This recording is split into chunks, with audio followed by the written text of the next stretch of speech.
I've been in the music industry for 45 years now. My first single was released in 1978 called Being Boiled with the early Human League. And I've always been a producer. Everything I've ever done as a writer has been put directly onto tape. I'm coming at music and creation and songwriting from an entirely different direction to most. And hence my career in the last 45 years has spanned everything from enormous acts through to some very esoteric stuff.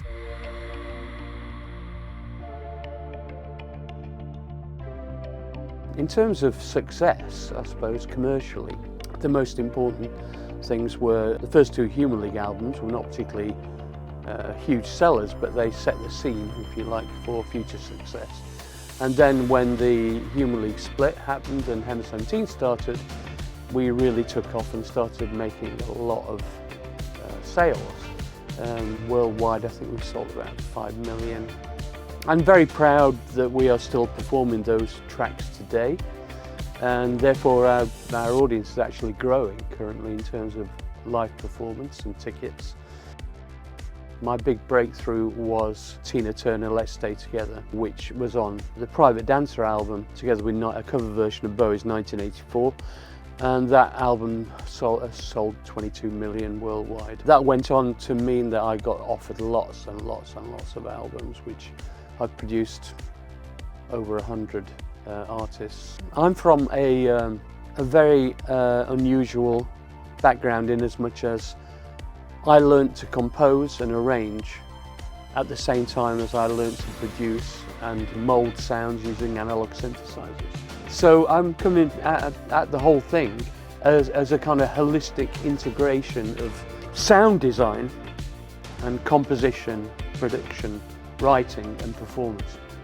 Anything that was futuristic, from the extreme kind of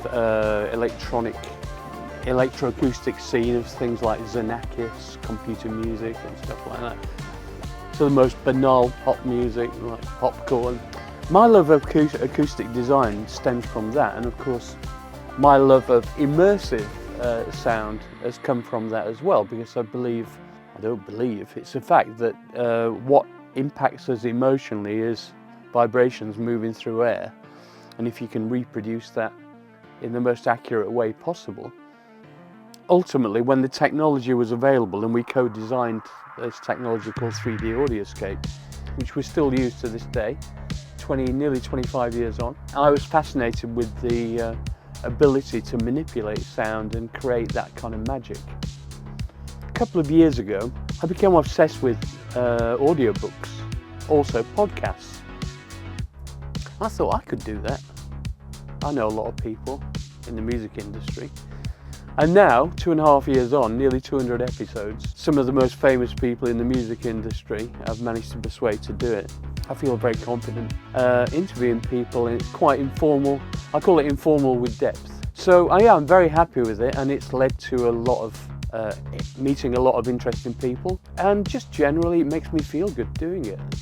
It's very successful. It's on every podcast platform, and I'm doing a 3-dimensional sound exhibition based on the same podcast. It's going to be on in May, Wednesdays to Sundays, at the Oculus in New York, in Manhattan, which is very exciting. And as the idea has developed, decided to call it Adventures in the Electroverse, which I think is a neat title. I like it. It blossoms out into this amazingly beautiful, immersive experience.